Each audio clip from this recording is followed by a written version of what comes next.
Bats.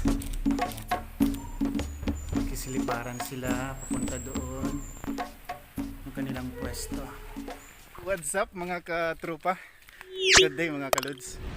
Bagong adventure naman nasa Matag of Leyte. Mag-i-explore tayo ng Cueva. Yung Guano Cave, bali i-explore natin. Tingnan natin kung gaano kaganda itong langob na to. Lods, Yes. nagbabalik yung katropa ko. What's up, yo? Patag yung dinadaanan namin, tapos hindi maputik, no? Kasi medyo ano ngayon yung araw. Kaso lang nagbabadya yung kalangitan ngayon. Sana hindi umulan. Yan. Kasama namin yung tour guide, si Tatay Danny. Aside kay Tatay Danny, meron kaming kasamang mga doggies. Anong pangalan ng aso mo, Tay? Fulgoso. Marimar. Si Fulgoso. Ang dako. Ayun mga katropa, oh. Yung maliit. Si Blacky. Merong mga tanim dito ng mga siamais. Yung tinatawag nating mais. Sa English naman, corn. Ito yung may okra. Yan, papakyat na kami.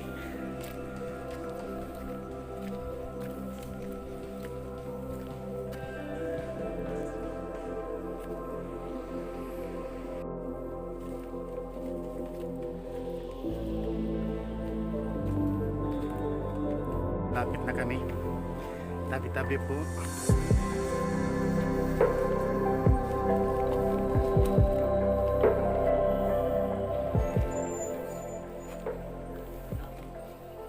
Dito kami ngayon sa bukana mismo ng Guano Cave. Ito yung pinaka-entrance. Unlike sa una yung pinuntahan namin ni Lodi, yung cave sa Barangay Palid, napakahirap yung entrance, no? Sa pagpasok. Ito na si Fulgoso, mga katrupa. Ito. Tapos si Blacky andon sa itaas. Tapos si Tatay Danny, yung tour guide namin, yung local guide. Yan. Ilang kwarto tayo mayroon dyan? Mayroon dyan, tapos doon pa. Yan. Saan tayo mag-uumpisa tayo? Yung malaki. Dyan. Sige. Pasukin na natin to. Hindi natin gagalawin yung mga bagay-bagay kung nasa loob. Kinakailangan nating respetuhin, no?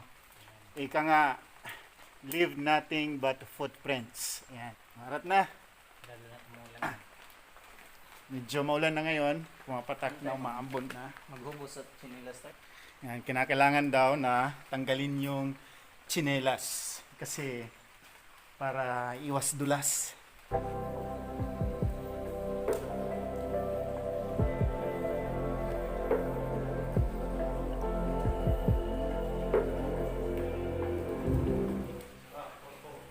Diyan si yung pinakamaliit.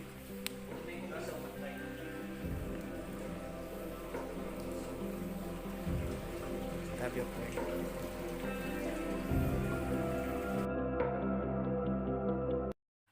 Nasa left side, no? Pagpasok natin, ito yung bubungad sa atin dito. Yung isang maliit na kwarto. Yung nakaka-amaze dito, na merong tubig sa ilalim.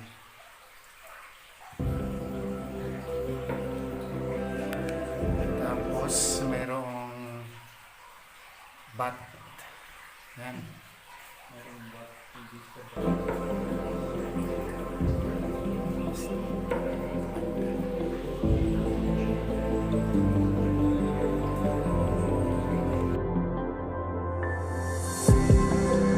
Mamaya explore natin yun. Pupunta tayo dito sa may kwarto. Medyo maputik.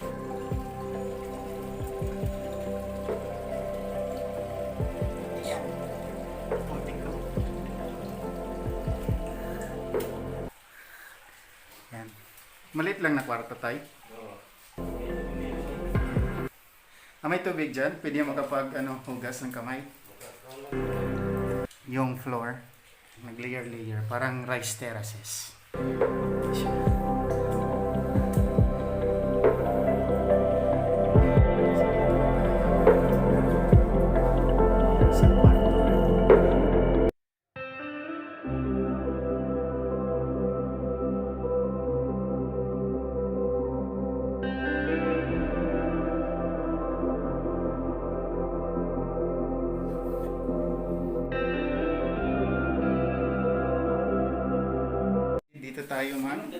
Hugas ng kamay.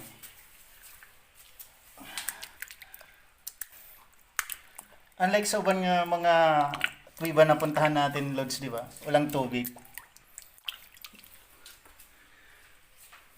So, ibig sabihin tayo, buhay pa to na iba kasi may tubig pa. So, may pera dito, Lods. 1 peso. Baka ito yung magbigay ng ano natin kayamanan. Taya natin sa loto. So, ito. Anong year? Oh, donation to. 2014. Pwede 1 for 0, Lods. Dumami ka dyan, ha? 1 for 0. Oh, 1 for 0 para sa 3 digits lucky number. Nag-assist. Nag-sparkling. Ayon sa mga eksperto, yung mga nag-spark daw, yun ay yung mga bakterya. Yung mga bakterya. Sila na ang blind.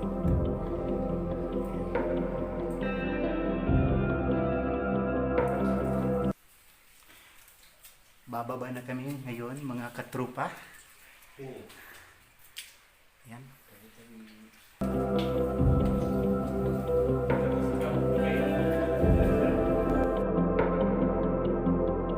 Connect na sila, no? Sa kadugayan. Sila nga mag-abot. Oh. Mag-abot na sila. Ito, mag-abot ng gitna.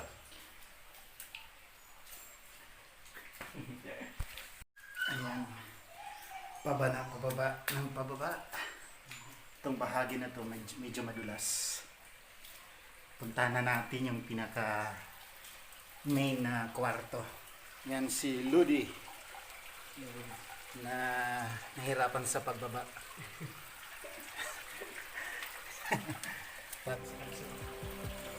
Tawag niyan Lods sa naon.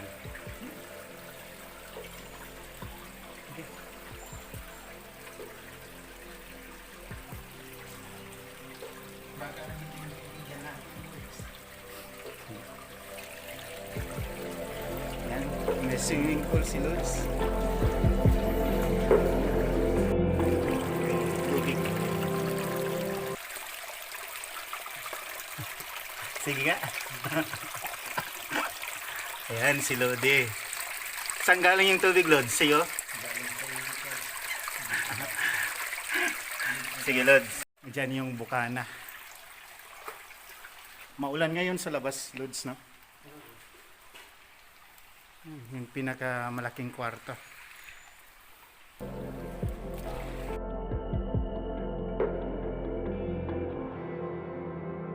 Yung guano, no?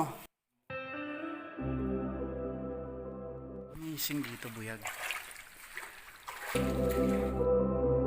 Once na pumatak yung tubig nandito sa itaas, nagiging platito siya. Oh, bandihado.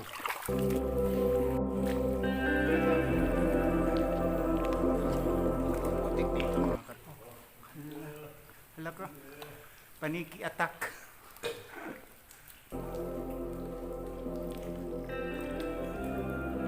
Ayan, ang dami ng mga paniki. Kaya pala tinawag siyang guano.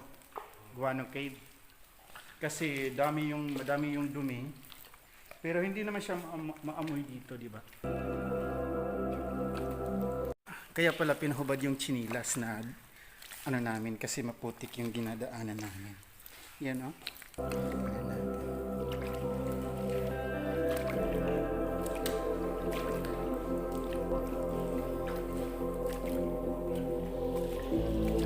Ito yung dumi ng mga kwaknit, yung mga fruit eating bats.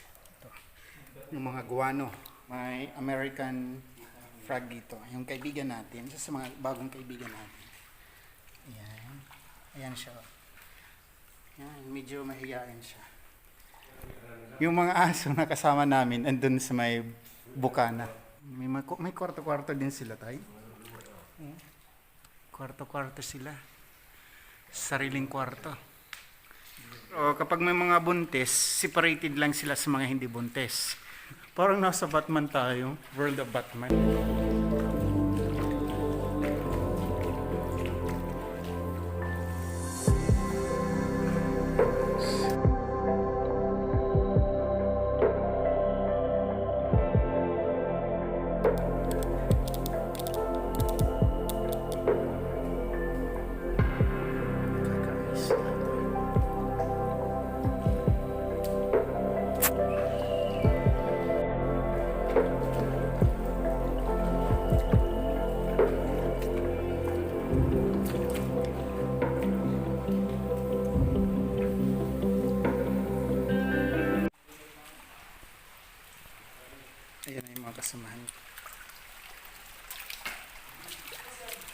May labasan dyan, lagusan. Ito yung kanilang mini.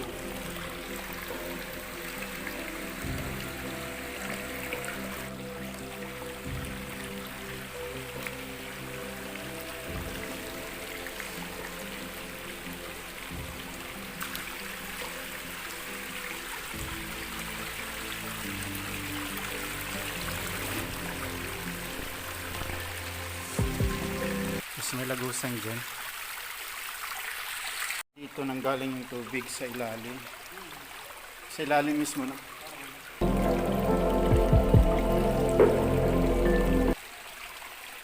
Pwede siya maitay ano? Yung bukal kasi. Bali dito nanggaling yung tubig. Tapos lalabas doon sa unahan.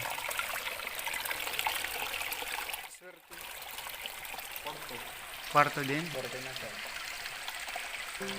Yan.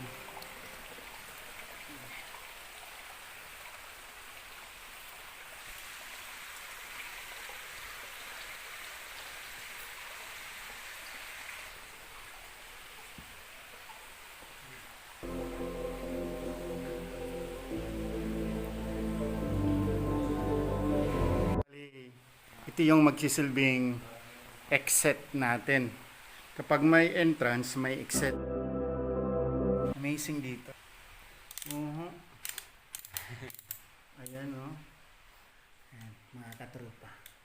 Yung isa sa mga kaibigan natin kapag nag-caving tayo, kailangan hindi natin yan galawin.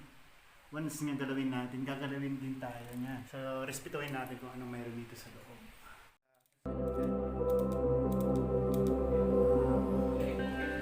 Tayo pupunta doon sa may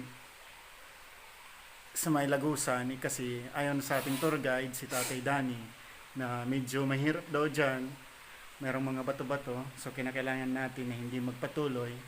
Respetuhin natin si Tatay kung anong tour guide natin siya, di ba? Siya yung marunong. Oh, siya yung marunong. Huwag tayong magpatuloy doon kasi baka mapano pa tayo. So kung hanggang saan lang yung pwede, doon lang tayo, di ba, Lods?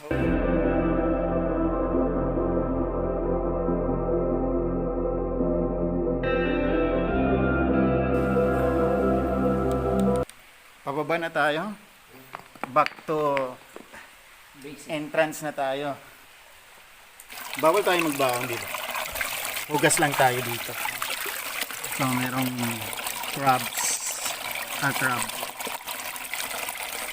Tabi-tabi po. Malinis siya.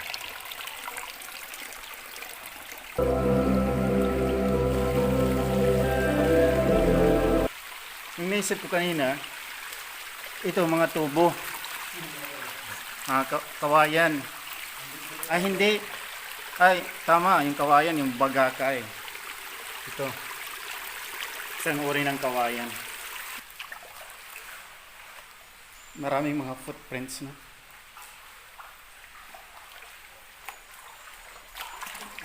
Ala, pumasok na yung isa, si Blackie.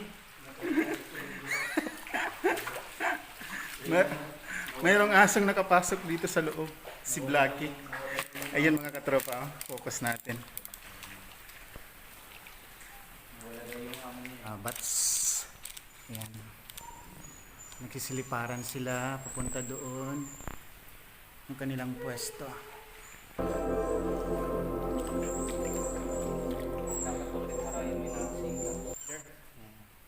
Yung spider.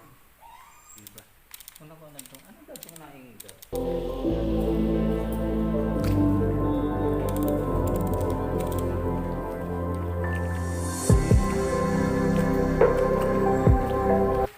Diyan yung pinaka-entrance.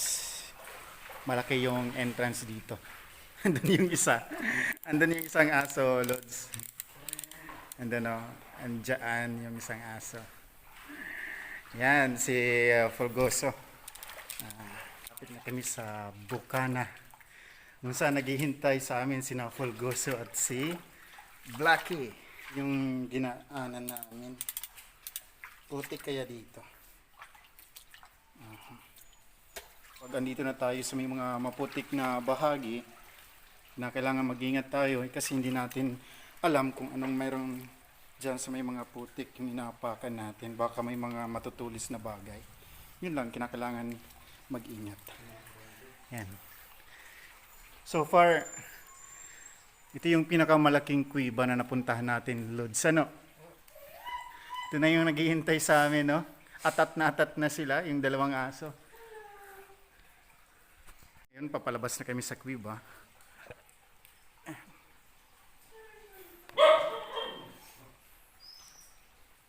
Papalabas na kami sa may pinaka-entrance ng Guano Cave. So kung ano yung dinala namin, papaloob, ganun din papalabas. Hindi masyadong malayo to. Kalabas na tayo, Lods.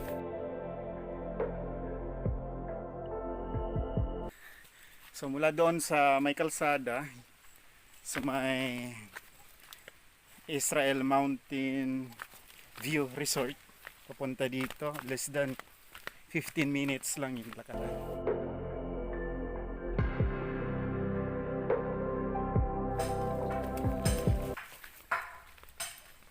Yun. Yan. Itong tubig na to, bali buhat yan sa may sa may pinakailalim ng kuiba. Walking distance lang mga katropa, buhat doon sa may Guano Cave. Meron tayong pwedeng may side trip dito. Yung Boho Cave. So ito yung pinaka-entrance at saka pinaka-exit. Meron tayong katropa. Shoutout kay Kuya, pangalan mo? Shoutout kay Kuya Christian. Yan. Kung nais yung magpunta dito sa may Guano Cave, dito sa San Vicente, Matago, Leyte, border sa Monterrey, Ormoc City, hanapin nyo lang si Tatay Danny. Ito si Tatay, papasok na. May diamante tay? Baka may ahas dito. Maliit lang na kwarto.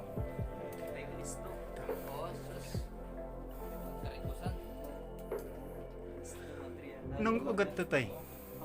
Lubi. Kanang sa lubi? Dito?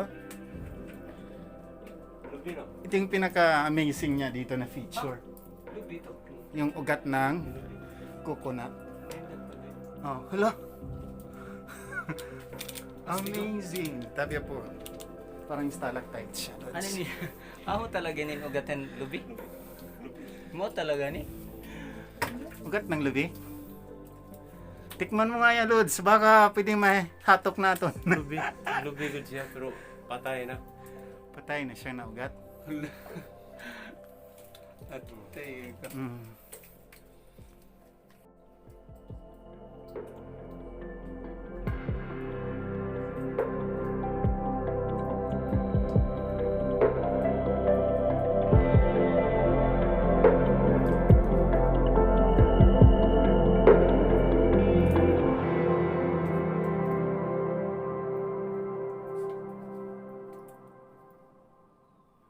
Hindi siya masyadong malaki. Sakto lang. Imagine ko na yung isang lechong manok. Yung pinaka-amazing lang na part dyan, yung ugat pack. Ugat pag ng lubi. Nagmug. Nasaan naman yung coconut dyan? Wala namang coconut dyan. Walang coconut dyan, no? Pinutol na yung coconut. Ayun. Kaya patay na yung ugat. Ito. Dito yung inapakan ko. Nandito yung puno ng coconut. Siya yung nagsilbing lantern doon sa ilalim ng cave. Maganda doon sa loob, no? Sayang. Cave. Tamnan na lang uli ng coconut. Isa sa mga maliit na kuiba. Dito sa likod ko, merong ginagawang yung tangki para sa tubig. Para sa mga locals dito, para may magamit sila. So dalawang kuiba yung napuntahan namin ngayon. Yung isa, Guano, tapos yung maliit, Boho. Sa ngayon, pupuntahan na natin yung Israel Mountain View Resort dito sa Barangay San Vicente, Matago, Leyte. Parang nagtanim kami doon. Merong bahay dito, dyan banda. Hindi ko napatay yung flashlight. Ito nga pala yung flashlight na nabili ko sa Shopee, na ginamit ko doon sa first time ko sa sa pag-caving doon sa Barangay Palid, Onolite, Leyte. Maganda siyang flashlight. I recommend yung mga katrupa. Yung price nito sa online ay nakakahalaga ng humigit kumulang 500 pesos. Isa itong private property. Ito dito. Sa taas lang mismo, andyan yung resort. Yung tinatawag nilang Israel.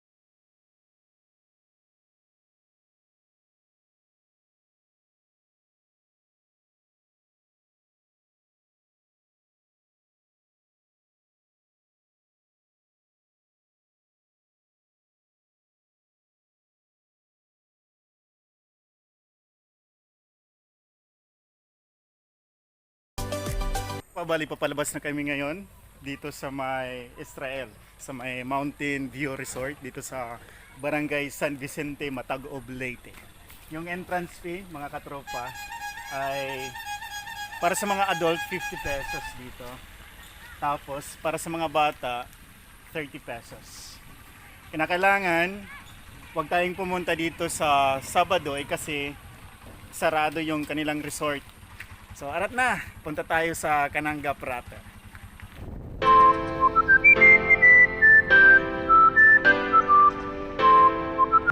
Andito na kami ngayon sa town proper ng Cananga, Leyte. May kasama ko dito si Kuya Isabelo, yung ex-selving driver namin. At saka si Kuya Edwin. Ayan, yung mga habal-habal driver dito. Ayan, maraming salamat Kuya. Ito yung bago naming nakatrupa dito sa town proper ng Cananga, Leyte. Sige, hanggang sa susunod. Sige.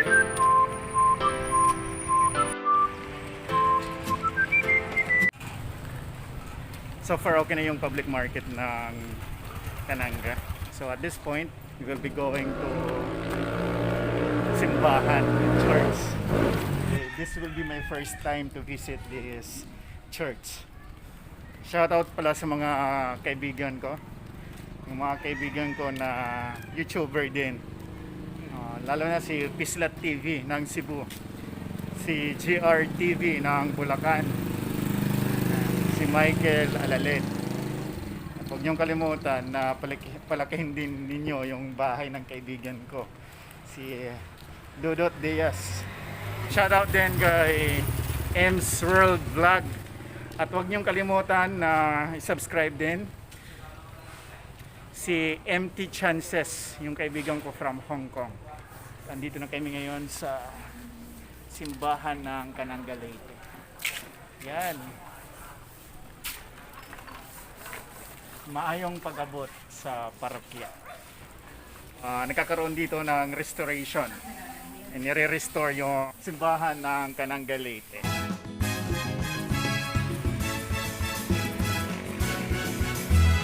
Ayan, shoutout din kay Pobring Vlogger. So, dyan yung Pure Gold, yung G&F. Ito yung Cananga Central School. Sa unahan yan, sa likod, dyan yung Cananga National High School. Tapos ito yung kalsada papuntang Tacloban.